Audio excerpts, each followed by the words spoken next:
Hello, everybody. Welcome once again to another 1v1. I am your host this episode, Eddie V. Thank you guys for tuning in. We have a super special guest. He's the fourth member of the Boss Rush crew. You guys know him as a streamer champion. All the positivity, all the love that he gives and he delivers, and just the way that he makes me laugh, and he's just like, you talk to him for 5 seconds and you want to marry him because he's just so lovable. It's just so great. Sorry, Ed, he's taken. I know he is taken, but it's just a feeling. Everybody, please welcome Ray Apollo Williams. Hello, Ray. Hello, hi, it's me. I'm married, by the way. It's true. I guess I should start every conversation with, "Hi, I'm married."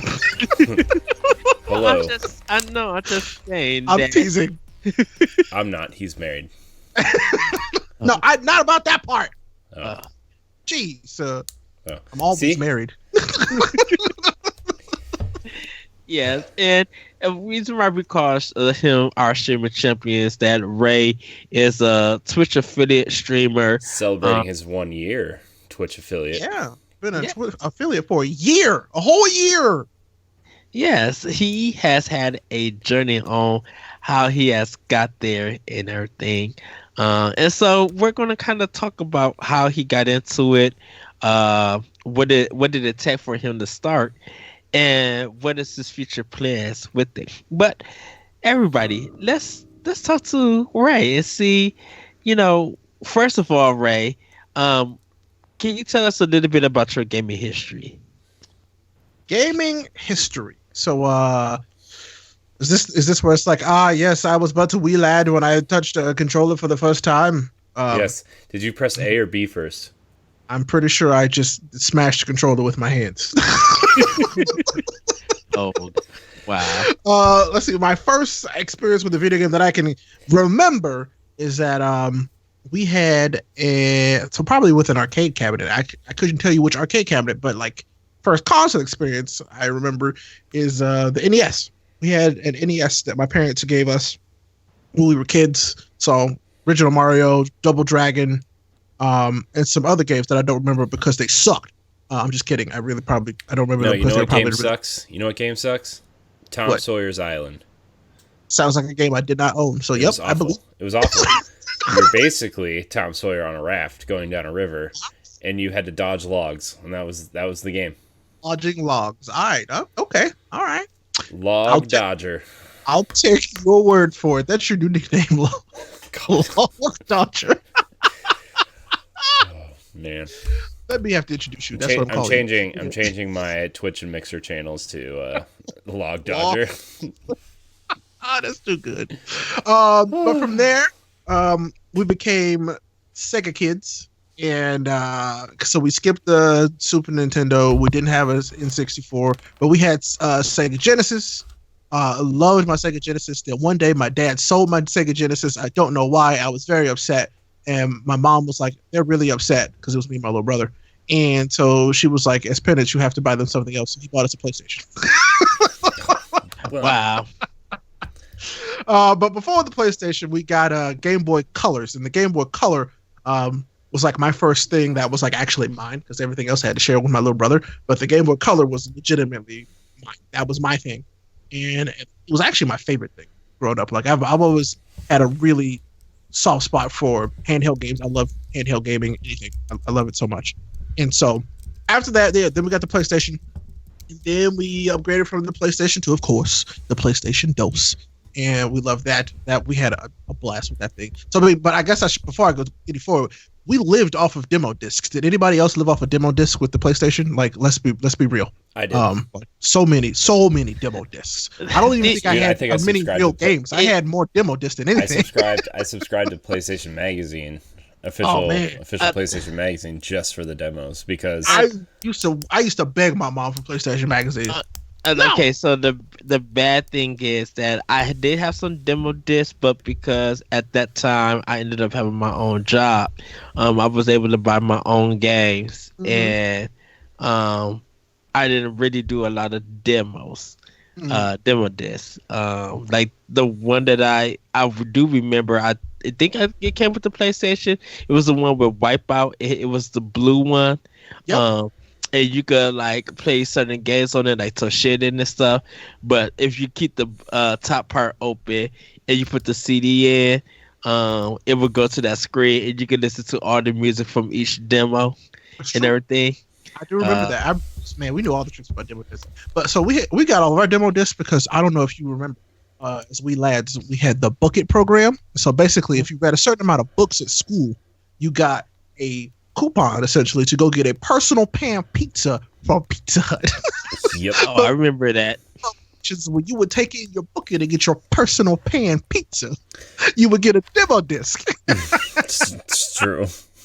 It was the best thing ever. So I read so many freaking books as a kid because you got a pizza and a demo disc for your PlayStation. And it was the best thing ever. So that's why I had so many demo discs. I had every demo disc they had available for Pizza Hut. It was great. But then beyond the demo disc era, I had, so like I said, we had the PlayStation 2. And about PlayStation 2 time is when we were starting to make some of our own money to buy our own games. And that's when I kind of learned about like buying, selling, and trading video games. And so that's what I was doing at the time. Was like buying, selling, and trading video games to get other video games that I wanted. Like the GTA games that I wasn't supposed to have, but I had them anyway. So, then not long after that, we decided that we had missed a lot of the Xbox era because we didn't have Xbox.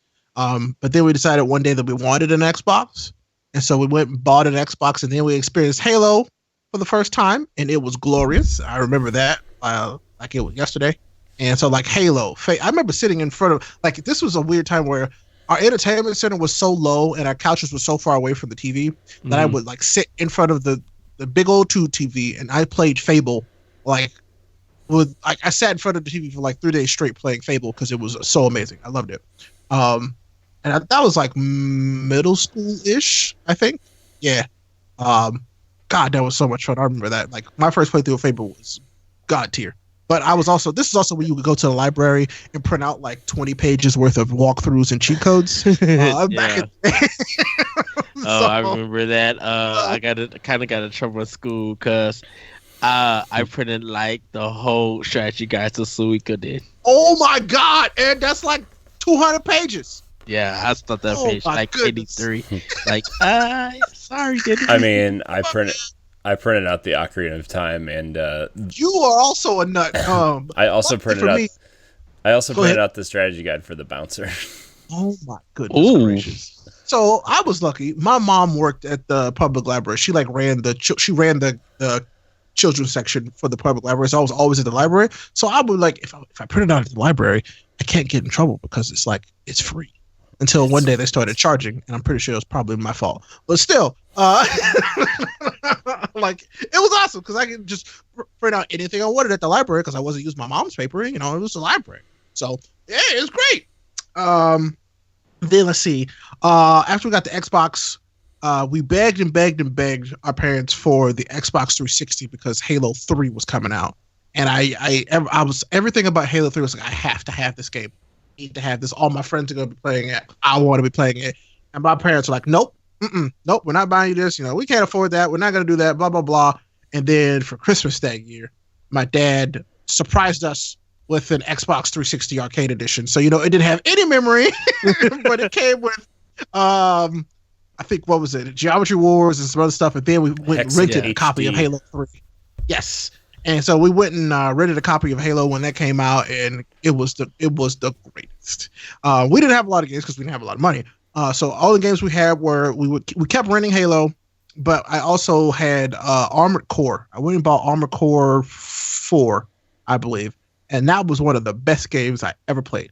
And funny enough, I met one of my best friends, like to this day, in an online lobby in Armored Core 4. Oh wow! We've been friends for like 15 years from that lobby. It was crazy. When did Front Software bring Armored Core to Xbox? I thought that was always on PlayStation. No, I had Armored Core. Were both on Xbox. 4 and 5 on Xbox. Yep, I had them on 360. I had them. Wow, did not know that. And one of the reasons why is that I've never seen that in stores at all. Armored Core I would see for PlayStation, but very limited. Mm-hmm. I've never seen the 360 version. I my assumption was Armored Core was exclusively to PlayStation. I literally said that on optional. I was just like, Up until 4. interesting. And I fell in love with that game. I legitimately loved it because I was like, oh, you get to build and customize your own mechs. Because, anime kid, loved Gundam. But then, I was like, Armored Core is basically what I want from a Gundam game. And I was like, this game is so good. And so that's when I fell in love with From Software, was through Armored Core. I didn't know anything about any of the other games. All I knew about was Armored Core at that point in time. Surprised that you didn't know about it during the PlayStation era. I did not know about them until I got to this point in my gaming. So this is when I started to really play it and plot out what I was buying and playing, because before that I was just playing what I was given. I didn't really know any better. I didn't have an older brother who was like, hey, you should play this, or an older cousin outside of the ones who had the N64 and the Super Nintendo. It's like, hey, you should play this. They always had stuff to play on those things, but I was like, I didn't have those at home, so I didn't get to play those other games. But it wasn't up until about this point of the 360 that I was then started to go in to get more games that I wanted to play. I mean, we did that with the PlayStation 2 as well, but more so with the 360. Which was awesome. I really enjoyed it. We played a lot of good games on 360 that now are the series that we love, that are 5-8 games deep, Assassin's Creed and Call of Duty and stuff like that. So from the 360, so this is about the time I left for college. So I left the 360 at home for my little brother, because I was like, I can't be the jerk who takes the 360, also leaving home. So I'm also going to take the 360. I wasn't going to be that guy. So I was like, this was given to us, so I'm gonna leave it here with you. And so I left the 360 at home with him. And when I went off to college, I didn't play games for 2 years. I took 2 years off of gaming. I didn't play games for 2 years because I was just in college. I was like, well, I don't have a console and I don't have money for a console, so I'm just out here. I think I had a Game Boy. No, actually, I didn't even have a Game Boy. So I was just in college. I didn't have a PSP or nothing. I was just in college. And one summer, I met my girlfriend, now wife. She was studying abroad for a summer, and I was staying at college that summer to work. And I was like, well, she's gone. What the heck am I gonna? What am I gonna entertain myself with? I was like, you know what? I'm gonna save some money and go buy a PlayStation 3, because I've been hearing some decent stuff about this PlayStation 3. And I loved Prototype. I played the crap out of Prototype on Xbox 360, and there was always the argument of Prototype versus Series. And I was like, let me see what this is about. So I went and bought my PlayStation 3, and on the PlayStation 3 I bought God of War 3, Red Dead Redemption, and Infamous. And those are probably 3 of the best games I could have bought at the time, period, for me, because they were exactly what I wanted. But I didn't have a TV. So the best part is I was living in the dorms over the summer, and the dorms have a common area. And over the summer, there's nobody there. There's maybe a few people, the upperclassmen who are there because they're working, but also doing some summer classes. So I would just be in the dorms, I'd take my PlayStation every morning and get up and take the PlayStation out. I go play for a few hours, then take it back, lock it up, and go to work. And then I would do the same thing every day up until I bought my own TV the next year. Wow, the hustle was strong. It was kind of wild, but I mean, I won't bore you with the more boring, adult stuff, PlayStation 4 and Xbox One and stuff. But those are that's kind of my gaming origin story. It was a long, twisty, windy road, and there was a lot of handhelds in there. I had the Game Boy Color, I had the Game Boy Advance, I had the Game Boy Advance SP, I had the PSP, I had the DS, I had the 3DS, the Vita. I bought, when I could afford them, I was getting the handhelds, and when I was asking for my parents for them, when they could afford them, they were buying me the handhelds I wanted, because I always wanted those more than everything else. So I'm surprised that you didn't really get GameCube, Wii U, or anything like that. So I was at college, and my mom was like, I got a Wii. And I'm like, what you mean you got a Wii?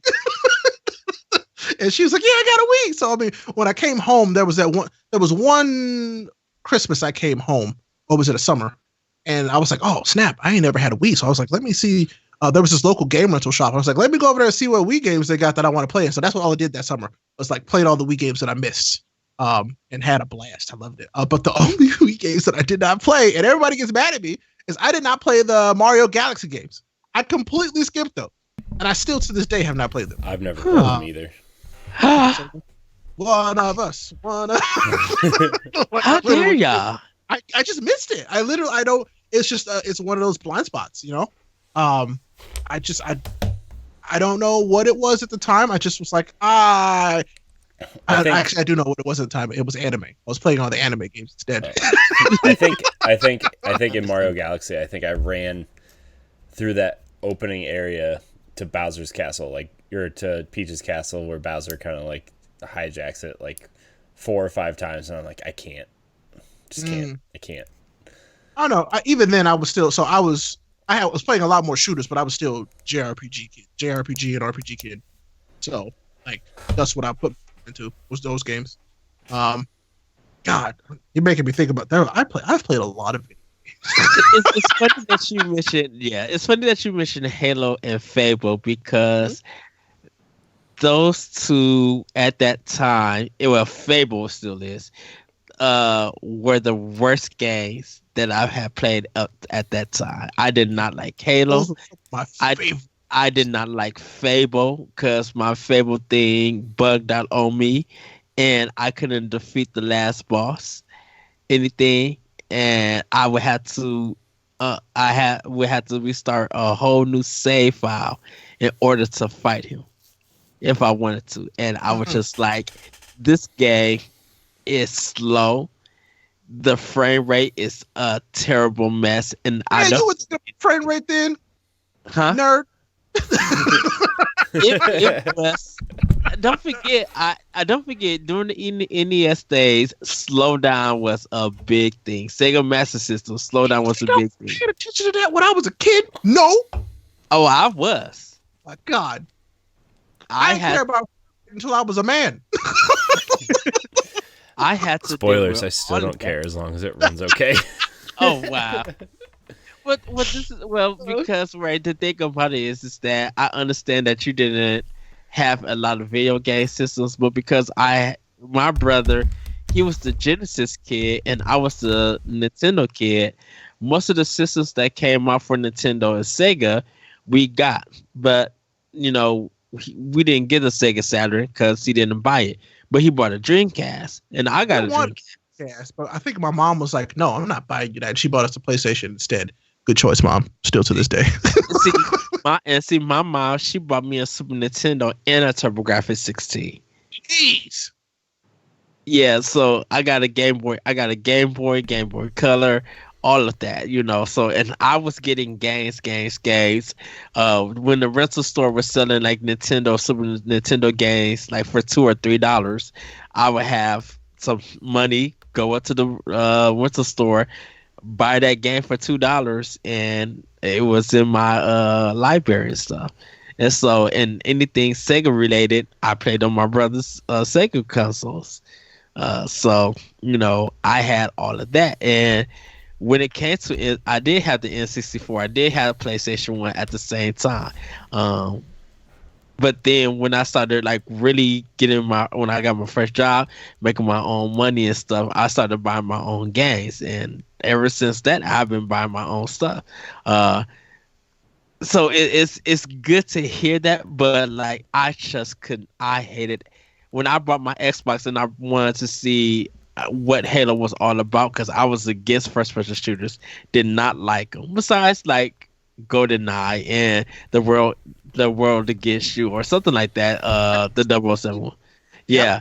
You know, playing that on GameCube, I was just like, let me see what this Halo thing is.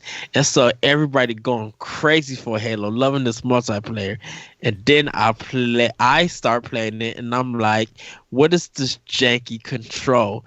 What is this? Like, I just feel like the game was just horrid and long. And I didn't like Halo for a long time, literally until I played like Halo 4, Halo 5. I ended up respecting Halo for what it did and playing some of the multiplayer matches.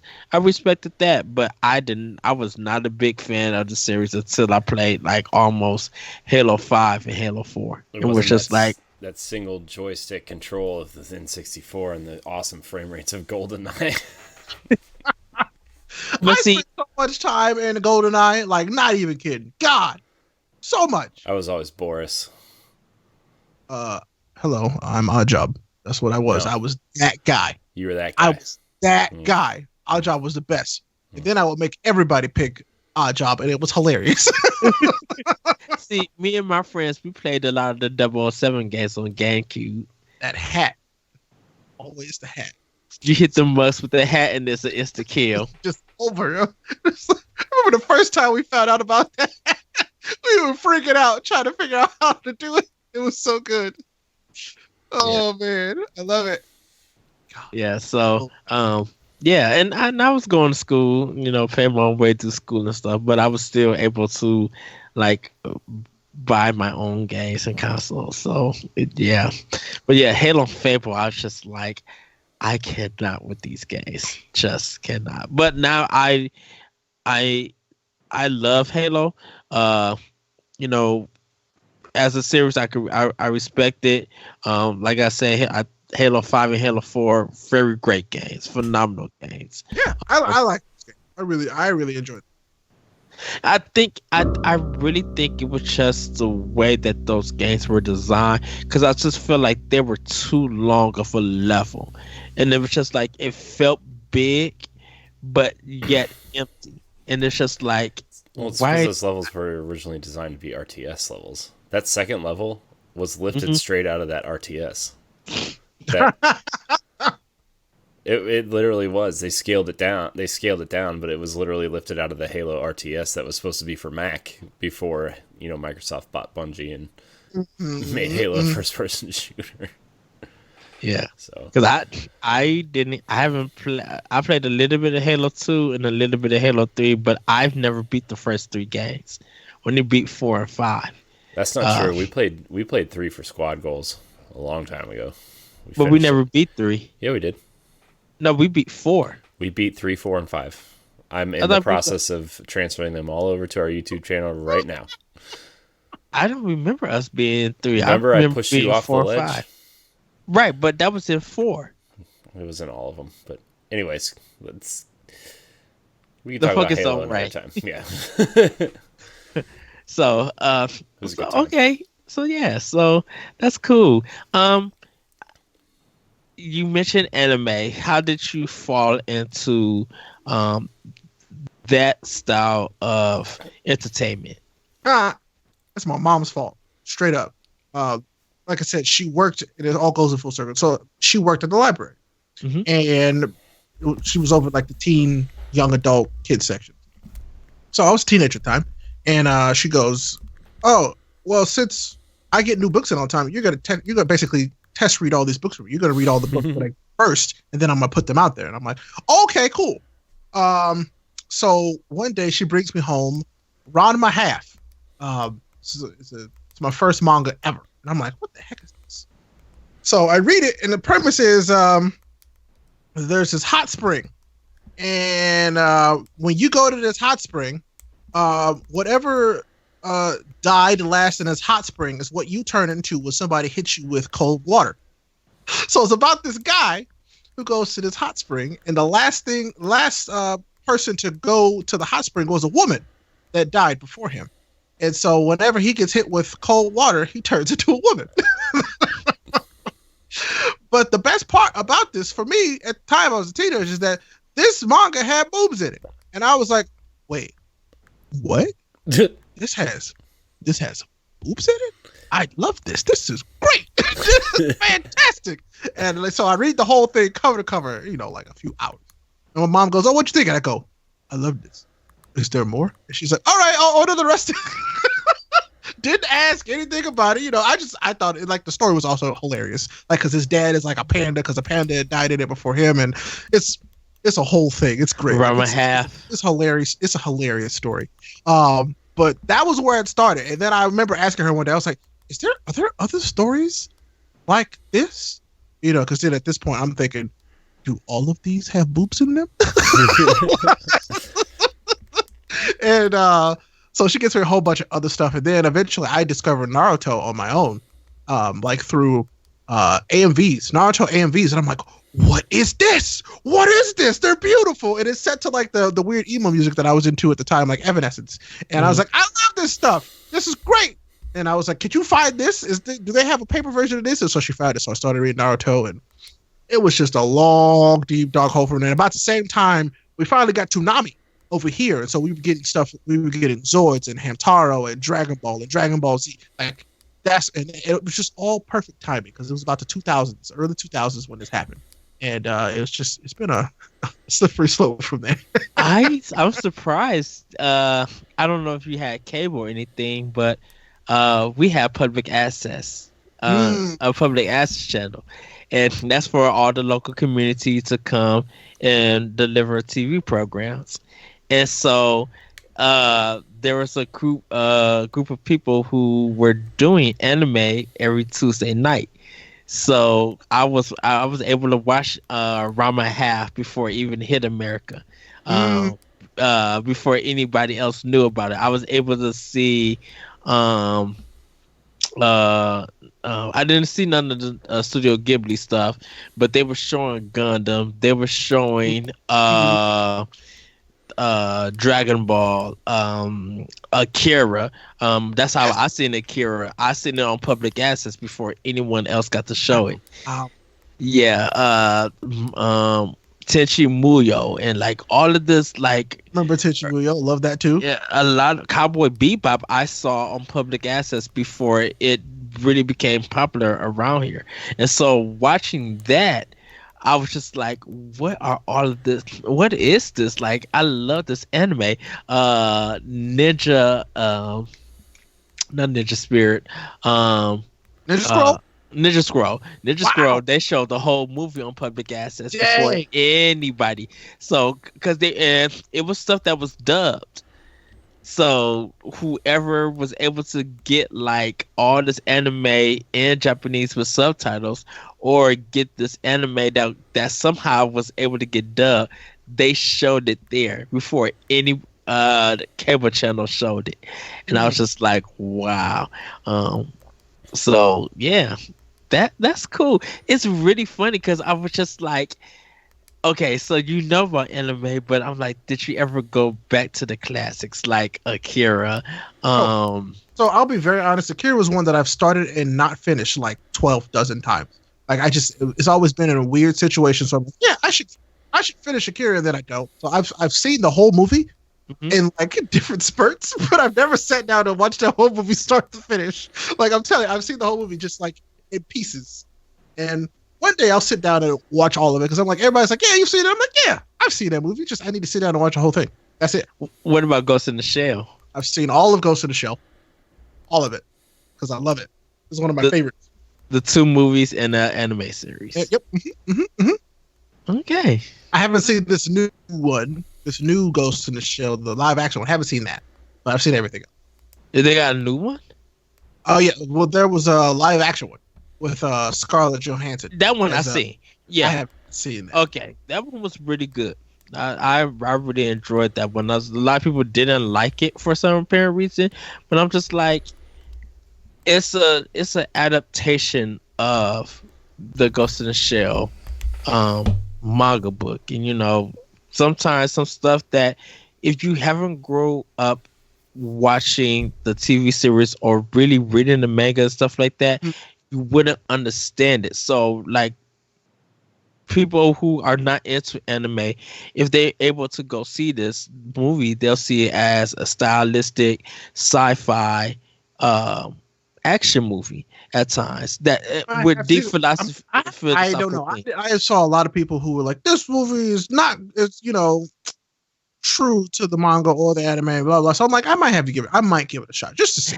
I think when there's adaptations of stuff, if you are a person who don't know the lore of it, you won't understand what you're seeing. Everything that's being presented to you is brand new. But if you've been deep into what the movie or show is about, you'll be like, okay, I know this, so I'm gonna go in and I'm gonna hold this into this show, this movie at this expectation level of my knowledge and stuff, So, yeah, so cool. See, Ed, you really think I would have got all that out of Ray? if you asked. I Well, wouldn't have because known what to ask. it's weird because it's just like I would have been like, did I would have been like, Ray, anime. What's up Yes. with it? like did you was there a time that you were able to look at books called like In America and Shonen Jump and Shoujo Beat and stuff like that? I was in all that, and I remember buying. I threw away when I moved 3, 4 years ago, 5 years ago. Mhm. I threw away uh hundreds of Shonen Jump because I kept all of them. And like I had tubs of Shonen Jump. I even had like true Shonen Jump from Japan.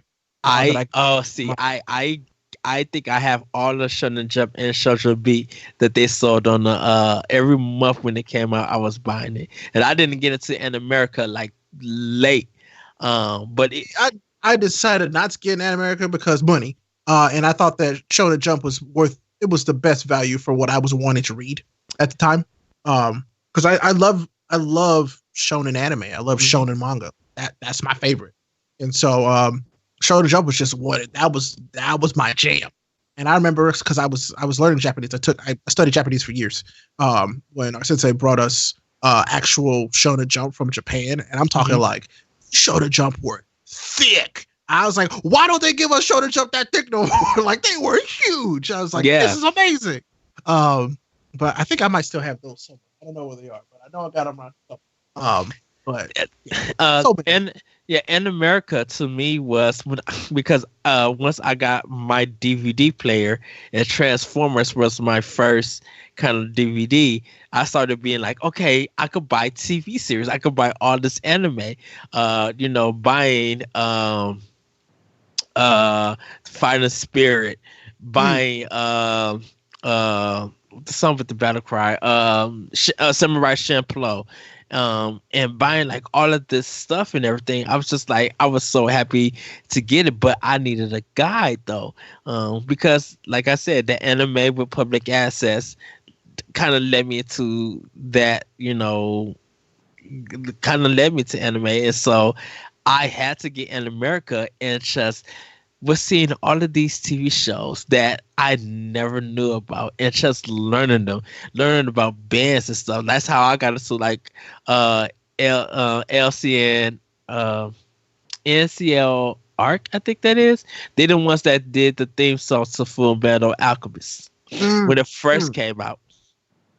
Man, see, I'm trying to I got into anime music through like people, like random people in Japanese class in high school. A bunch of other nerds. They were like, "You don't know about this," and I'm like, "No, I don't know about this. Teach me." That's how I found it. That's how I actually got into Utada, even before Kingdom Hearts, because I'm like, I remember this video, but I didn't know who she was, and then I got into Kingdom Hearts because of Utada Hikaru. I didn't care about Kingdom Hearts until I saw that she was doing the main song for it, and I heard it. I was like, I gotta play this game. Like that is what actually got me to play the game, was Utada Hikaru, and I love Kingdom Hearts 1 and 2. And that's it, 1 and 2. Yeah, because of Kingdom, because of Kingdom Hearts, I got into Utada, and I still love her music, and I'm just like, wow, and like she even did a song with Timberland, like that is crazy and everything. Yeah, I got into Utada, I got into Rain, which I'm pretty sure is Korean, but like Boa and some other folks like Cheats and Boys School and TM Revolution, because TM Revolution did a lot of the like bangers for like Gundam. Yeah, and I love Gundam, so I was like, I love these songs. So yeah, it's where anime theme music is the way that you got into anime, or you got into Japanese J-pop in a sense, because you would hear that theme and you'd be like, oh, this is so catchy, and so you would go seek out their music if you could find it, and it was hard back in the days.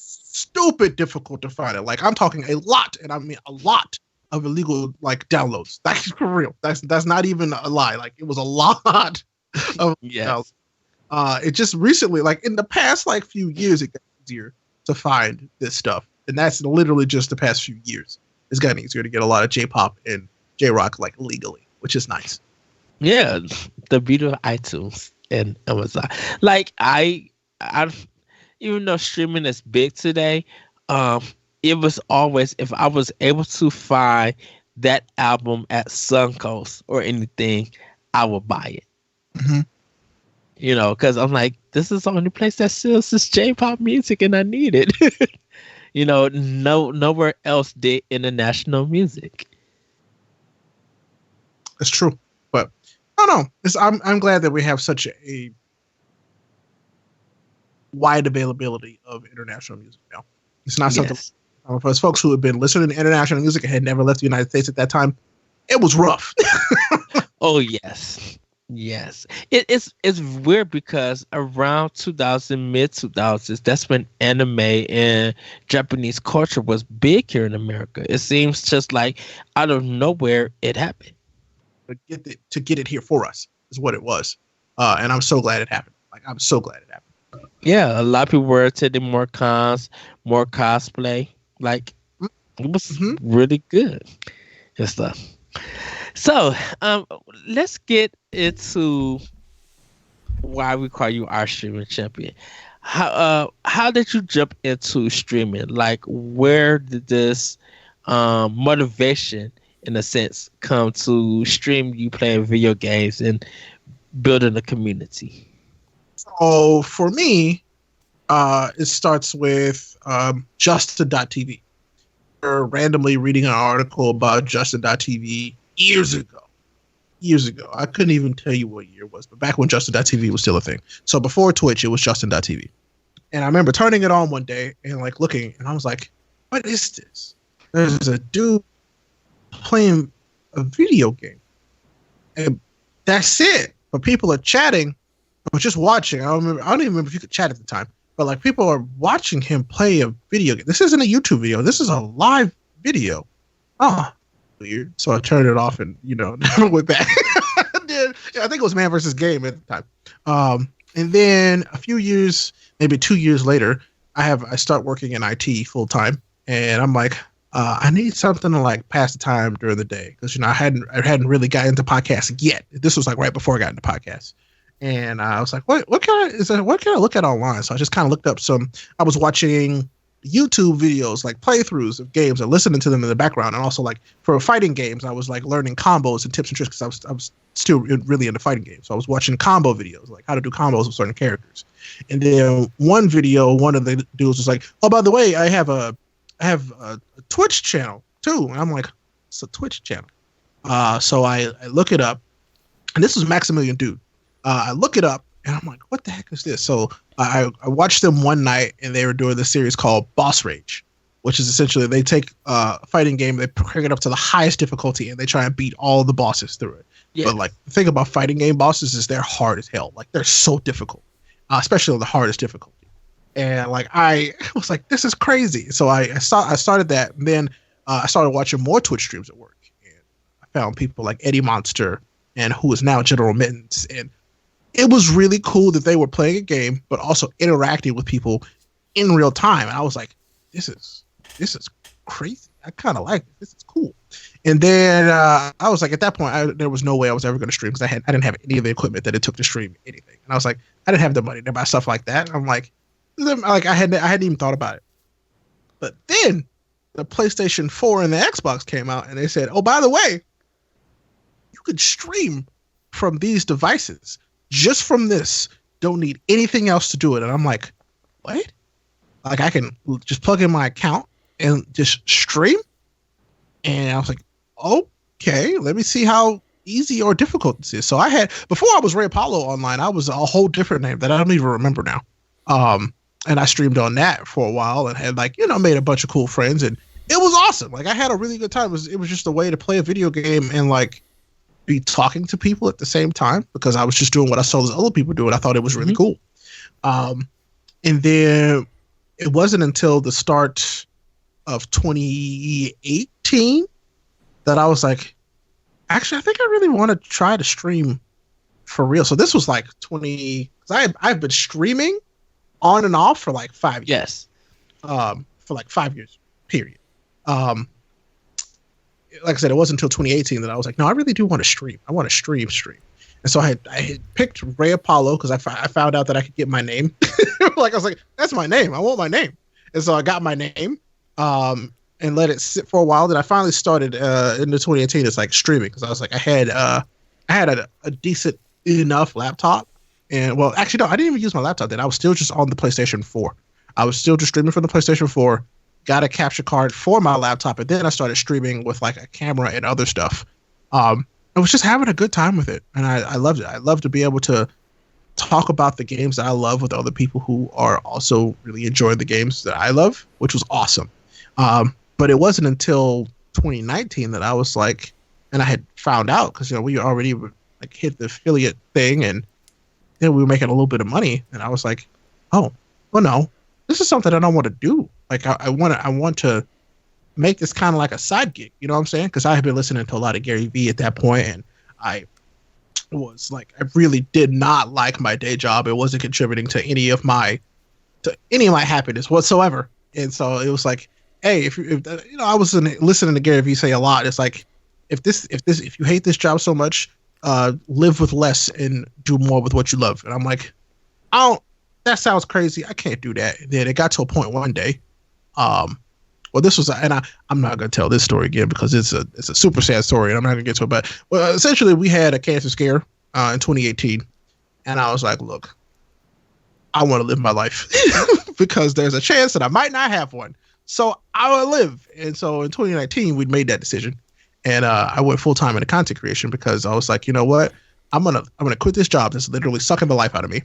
I'm going to start doing something that I love, rebuild my skills, and get a job that I love.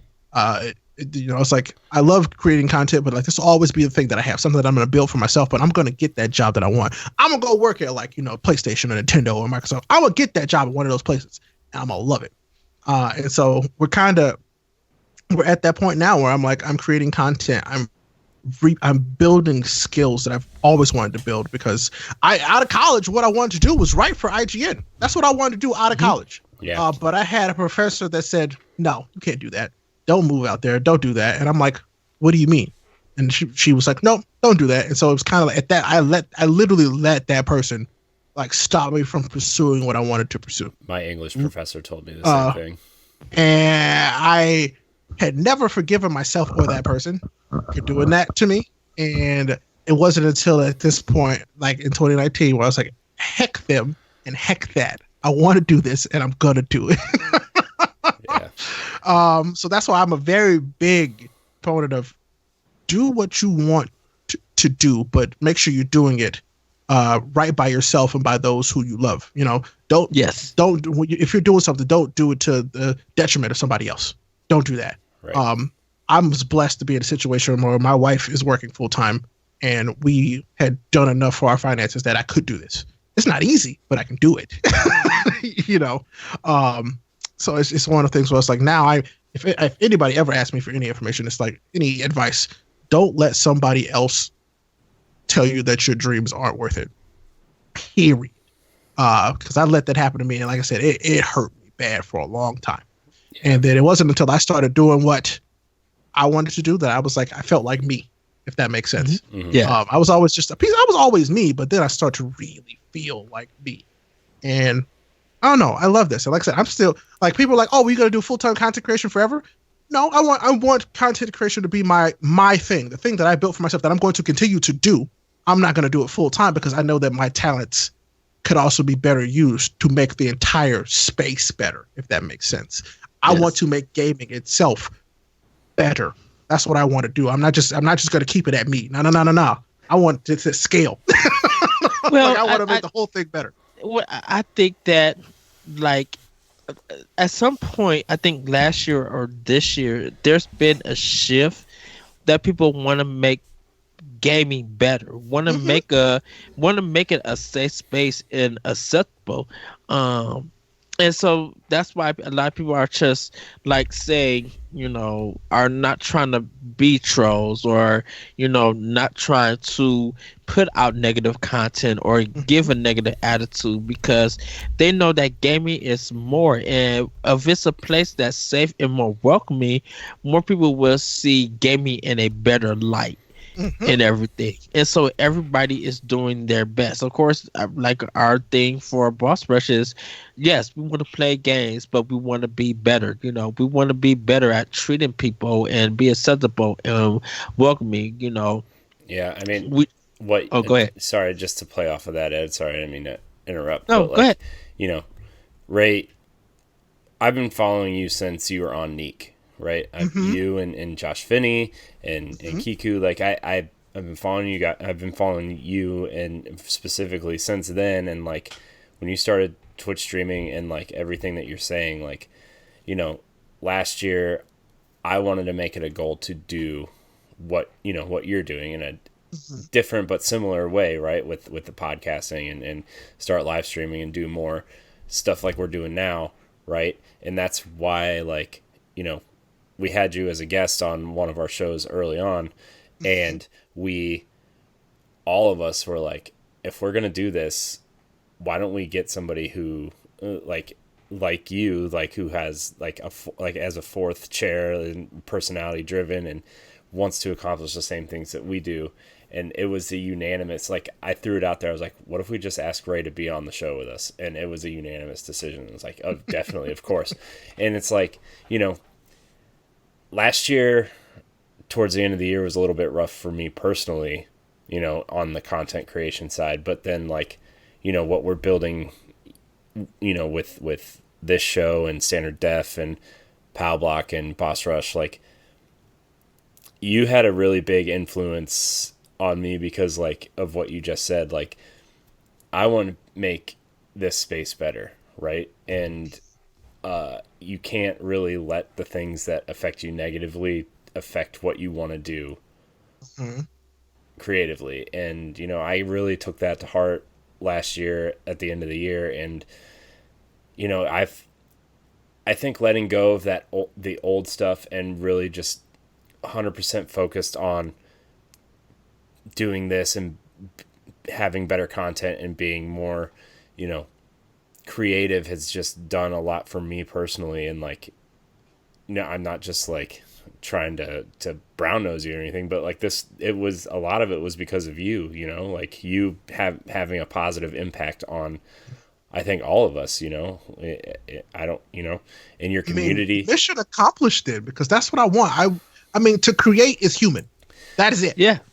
And, Yeah, I want people to create the content that they enjoy, that they think, and that other people will enjoy. That is what I want. Like, I want that so bad. yeah, And we talked about when we me and Corey had to talk about when creating content is not easy. No, it's not. But you're going to have some ups and downs. You're not going to come out the gate and get 100 people or anything like that. You got to work hard to build. And even if you don't reach the goal that you have in mind, definitely have fun making the content that you love to do. Because if it's a passion of yours, continue having love for that passion. You might not get rewarded as much, but it really showcased that when you continue to do what you're passionate about and you let that build, at some time you're going to have experience. It's going to get out there and it will catch on. And you kind of nailed it. It's like, yeah, we are living at a time where there are more people creating than I think ever. I mm-hmm. think so many people who can create because the tools to create are so widely accessible. Yeah, And I love that. That's fantastic. But you also have to know that now, if you think that you're gonna make it big by creating your content, that's not guaranteed at all. It's not. Yeah, it is. It's you knowing that you're enjoying the content that you're creating and that you're having fun and that what you're creating is important to you is really what people should be focusing on. Like, Yeah. focus on content that you enjoy, and then maybe the people will come later on. Maybe they won't. That's just kind of where we are. You have to be wanting to do it for the sake of doing it and doing it well if that's what you're also wanting to do. Yeah. That's what the difference is. Because if you go into it thinking, yeah, I'm doing this because I see so many other people have so many numbers, like, nope, not. And trust me, having numbers is more pressuring than not having numbers. Absolutely, Because they keep those numbers and you want to do better. It Mhm. is this. there's a cycle in content creation that is it's sort of kind of depressing just in itself, because now you want to have these numbers, and then everything is a number, and if you focus on that, it'll really make you not happy. So it's I feel like people have to understand that just because you see other people doing this or having this success, it's not your success. So don't compare yourself to other people, because you're really going to have a bad time at the end of the day. Because everybody's in a different place, and the internet is such a weird, uncontrollable thing. Like, you never know when somebody's going to make it and for what reason. It's literally just the internet. If the internet decides that this person's popular, that's literally the way it is, and there's no explanation. There's no rhyme or reason. But that's just the way it is. So I don't know. Like, you just have to go into it expecting to be like, all right, I might make a few friends. I might make somebody smile. Like, you go into it like trying to have a good time, and you're gonna have a good time. Go into it trying to make money and for the numbers, you're gonna have a bad time, if you ask me. Mm-hmm. So Yes. Yeah. So Definitely YouTube's platform. Yeah.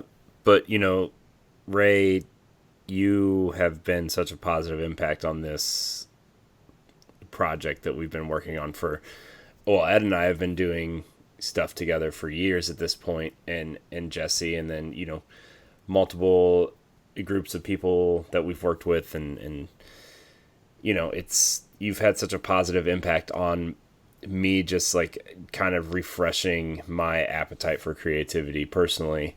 And I think all of us, whether we're in the big group chat or just me and Ed or just me and Jesse or just me and you talking separately, like, that appetite to create has never been. I haven't had this appetite since I first started, right? And it's been really fun. A little bit tiring because I've been up till like midnight, 1 o'clock in the morning, and getting up to go work. But it's work, man. Yeah, it's work. It's what you put into it, and you're putting into work. And I'm really happy to hear you say that. Like, that brings me joy to hear you say that. And it's like I said, I want people to make the stuff that makes them happy. And mm-hmm. like I wouldn't. I only want to tell people the stuff that I know, and I'm like, I've been making the stuff that makes me happy, and it makes me happy. I am far and away happier than I've ever been doing any other job, period. And I'm not making a ton of money. I am not. I'll be the first to tell you that. I'm not making a ton of money doing this, but god dang, am I having such a good time, and I'm learning so much, and I'm meeting incredible people along the way, and I don't know how long it's going to work like this, but it will until it's not. Right. Well, I'm glad that you mentioned the word learning. I think when you learn something and you get used to it, that's more to me than money. Mm-hmm. Because like I said, gaining the experience. Hey, I've never been a podcast host, but I had to be one because I'm hosting my own show, getting my own notes.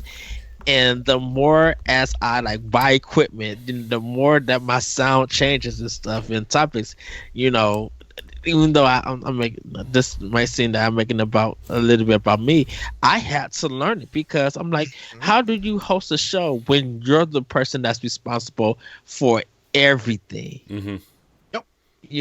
And then to put it out there in the world to be like, I'm a host, and it took me years to like be a host for something and everything. I'm still bad at it.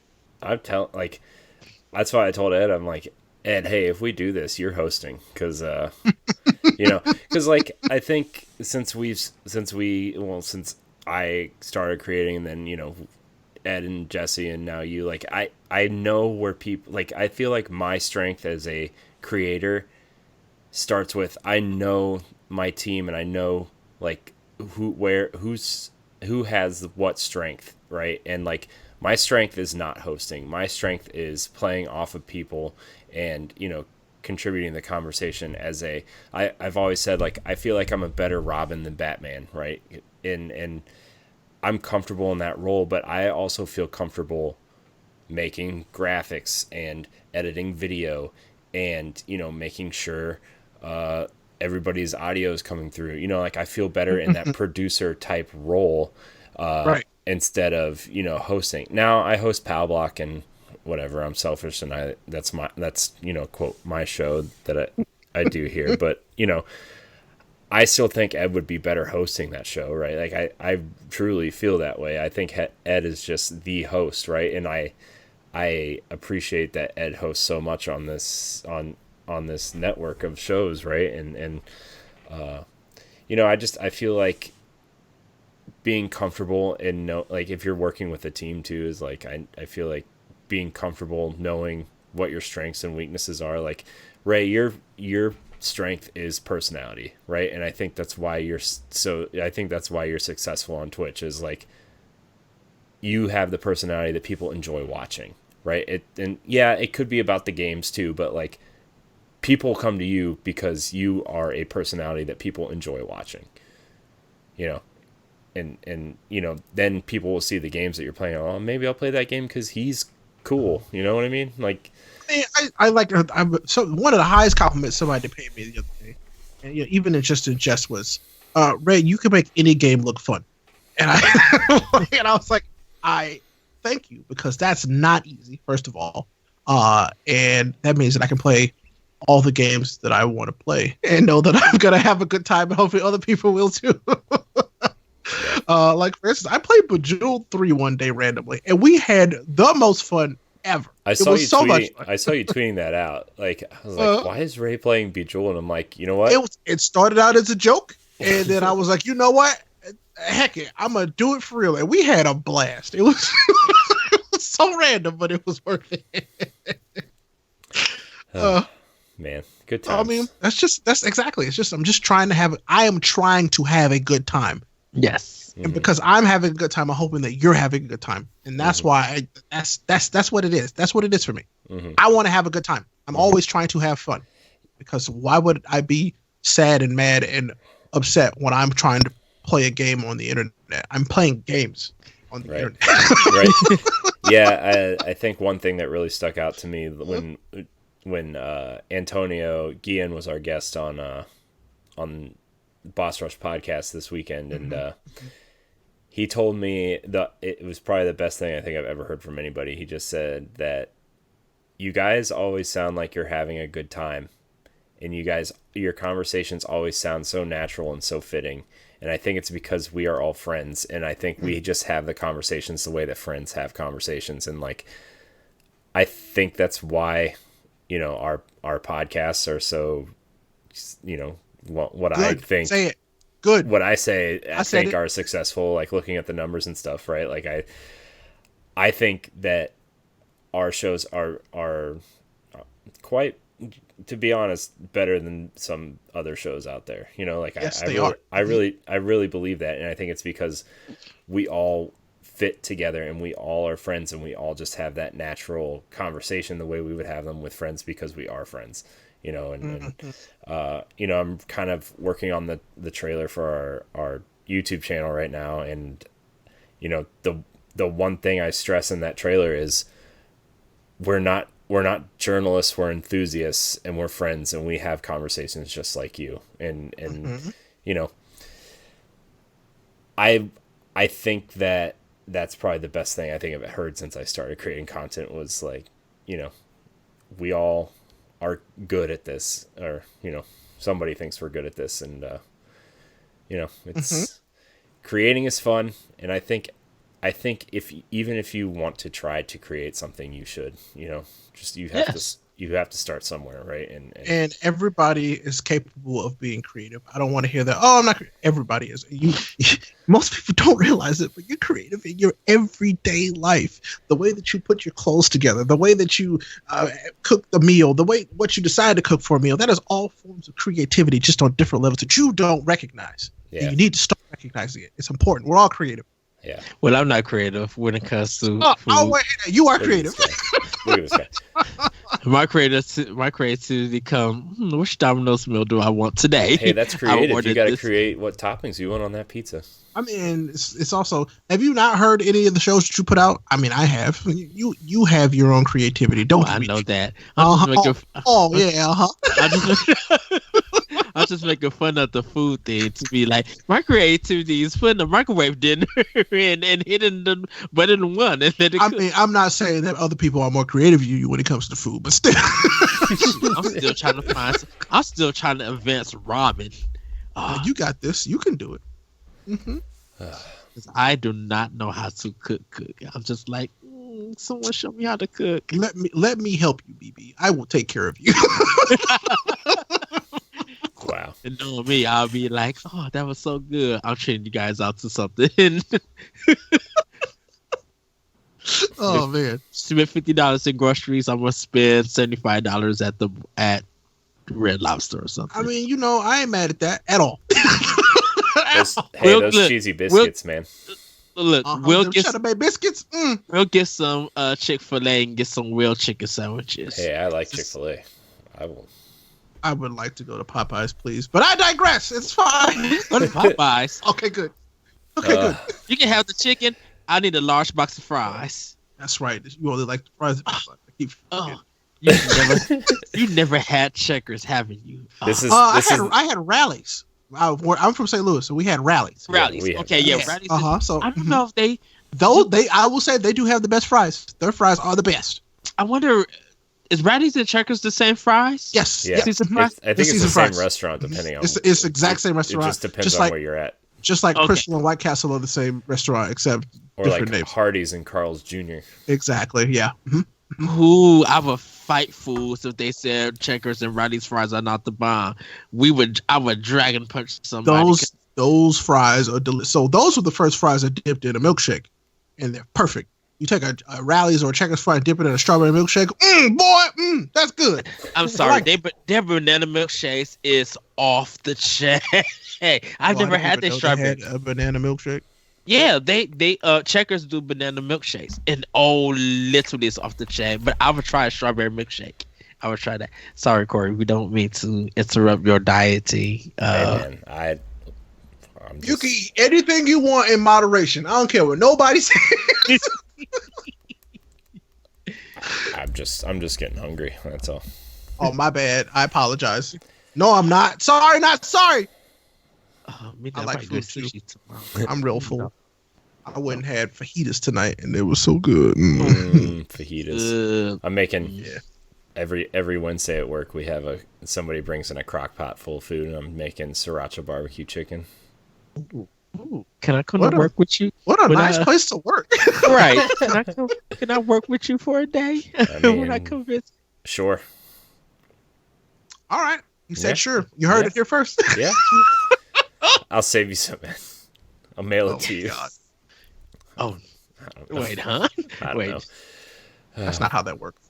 No. So, before we go, Ray, like I do enjoy your streams when I hop on, and I try to get a conversation out of you. I don't try to get a rise out of you. I try to get a conversation. No, out of you. Everybody tries to get a rise out of me. It's a joke to everybody. But I love the way that when you kind of recognize me and I put a question out there, and it is like the question could be weird and stuff, but I do love your answers and stuff and how everybody reacts sometimes to those answers. What does the future streaming looks to you, like you personally? Like, how do you want to advance it? Is there more things that you want to do? Because you do also do an anime podcast also. Yep. Do you want to do more stuff like that or anything outside of that? Oh yeah. So just kind of to make a comment about what you said when you asked the questions in the chat. The one thing I was telling people today is I will always be very honest. Whenever anybody asks me anything, like I will be as honest and as candid as possible, because online people can say whatever they want. Like literally, you can say whatever you want, but I am always going to pride myself on being the most honest person, period, when it comes to people asking me questions online. If I don't want to answer it, I'll tell you flat out, I don't want to answer that. But when you ask me a question and I want to answer it, I'm going to answer it as honestly and to the best of my ability as possible. That's just me. That's who I am. That's what I'm going to do.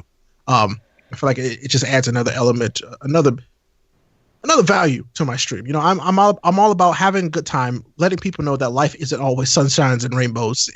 Life is hard, but you can also have fun. And when you allow yourself to have fun. Like I want people to be true to themselves. That's what I want. I just want everybody to live their truth and also be creative at the end of the day. But when it comes to the stream, I know that the streaming space is very, very, very like podcasts now. And well, not even like podcasts, because podcasts I still think are far more oversaturated. But streaming, there are hundreds of thousands, probably maybe almost millions of streams, you know? And if you're just sitting there playing video games, nowadays it's not enough. You got to diversify is what I've been telling folks. And so, yeah, I have some plans for some other not video game streams. I mean, I'll give you guys just one, insider peek. The next big thing I'm doing after I rearrange my office is I'm going to start doing, there's some folks who will remember Coffee Time from my stream, which was, it only ended at the end of November because I've been replanning and redoing it. I'm making Coffee Time like a segment. Coffee Time is going to be a thing where we get a coffee bean, we learn about the coffee bean, the style of preparing that coffee bean that works the best, and we're going to brew it and do it all on stream live and talk about it, and we're going to learn and teach each other about coffee. Another show that I do with a friend of mine here is Batch One Was Better, which is a beer stream where every other Friday, him and we pick a style of beer that we want to get, and we get that style of beer and we try multiples of it, and we teach people about it as when they come and watch us drink these beers. We're sampling these beers to learn about how they taste, to see how they have changed over the years. Like, it's a wonderful show. I'm learning a lot from him, but I've also taken beer courses, so I know about beer. So it's just a way for us to teach people about that. And then I have two other secrets that I'm not willing to share just yet that are coming to the stream pretty soon. That also aren't video game based, but they are centered around other things that I love. So I would like to continue streaming in the future. Any job I have to expect that I am so shy. This is something I'm letting this go by the wayside. Like, this is going to continue to be this regardless. As side Gary Vee, I should have, I want this to be my main gig, but I want it to be my main gig, if that makes sense. Because, like I said, I do work in the space because I think there are other things that I can do in the video game industry that can not only expand my reach but helps this space better for other people to come after. So yeah, I plan to have a job in the video game industry. That's a plan. I also plan to at some point hit partner on Twitch. That's absolutely going to happen. That is a goal. I don't know when it's going to happen, but that is a goal of mine, just to be a Twitch partner. I want that real bad. And I'm going to get that. You're close. Yes. I mean, if you keep doing what you're doing, right, and I don't see why you couldn't be. I personally, and I'm not just saying that because we do podcasts together, but I think you're one of the best streamers that I watch. I don't hover over Twitch every day, right? Looking at other people's streams a lot, but I think you're one of the best streamers that people don't know about. And that's also part of the goal is to hey, I asked you to be with us because we do have a lot of downloads on our podcast, and if we can help you achieve your goal, that's I don't see why you couldn't be. I think you're one of the best streamers out there, and I think some people should start noticing. It's only a matter of time. That's what I think. It takes time, and like I said, that's why I don't know how long it's going to take. I mean, it'll happen, but most people like to rush this process because they see other people who are part already, and I'm like, that's not how this works. No. Take your time. Take your time. There are people who want to hit partner in a year. I'm like, whoa there. Relax. You just barely hit affiliate. So I'm like, if that's one piece of advice that somebody gets from this, if they made it this far, congratulations. Take your time with content creation. You're not going to have tens of thousands of people overnight. You're barely going to have 5 people overnight, So take your time. There's been times where I streamed, I didn't have anybody, but I still, but years. I streamed to barely anybody. Yeah. For years. Yeah. And there'd be times where I had 20, 25 people in a session, and then there'd be times that I'd have one person stop by and say hello, and then they'd leave. Exactly. And so that's why I make it a point to play stuff that I enjoy, not just stuff that I'm thinking is going to get people to come and watch my stuff.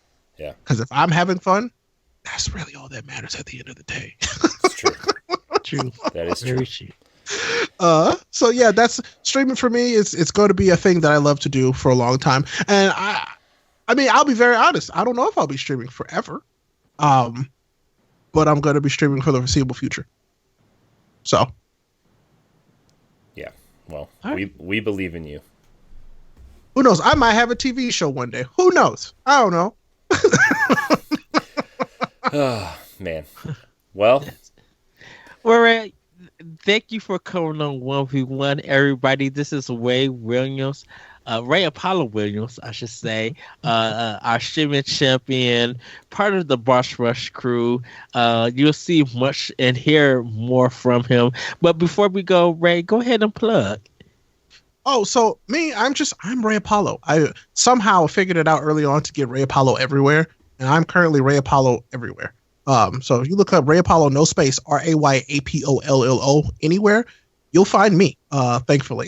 I mean, you also might find Doink the Clown. It's a weird thing that we're having an SEO battle for, but I don't care. I'm going to win. He's Ray Space Apollo. I'm Ray Apollo mushed together.